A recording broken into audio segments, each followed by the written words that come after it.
امرالله صالح اشرف غني رښتینه سوله غوښته خو امریکا افغانستان پاکستان ته وسپاره. سلام، وخت مو پخیر. پوره جزئیات همدې ویډیو کې راسره وګورئ.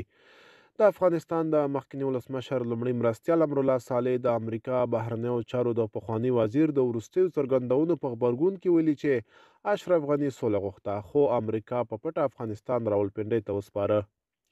د امریکا د بهرنیو چارو پخوانی وزیر مایک پمپو پرون جمعه د جنوري 14مه د شیکاګو پوهنتون د سیاست په انسټیټیوټ کې په خپل لیکچر کې وویل موږ له ولسمشر اشرف غني څخه ستړي شوي وو.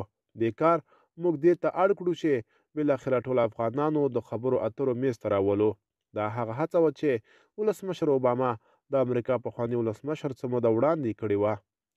موږ غوښتل چې خبرې روانې وي خو په پای کې پوه شو چې ولسمشر غني مخالف دی. هغه نه غوښتل چې دا پیښ شي. هغه بیا وټاکل شو خو هغه د خپل سیال عبدالله څخه زیاتې رایې غلاوې کړې.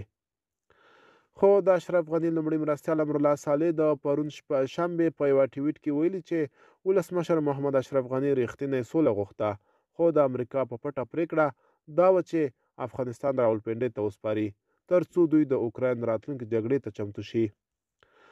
پخواني مرستیال زیاته کړې ده دوی د ستراتیژیکو ګټو لپاره انسانیت تر پښو لاندې کړی او اوس په دې بې بنسټه ادعاو خلاصون لار مومي. ښاغلي پمپو دا څرګندونه د شیکاګو په پوهنتون کې وکړې او ویل چې د افغانستان پخواني ولسمشر اشرف غني د امریکا او اسلامي امارت ترمنځ خبرو ته خوشبین نه و.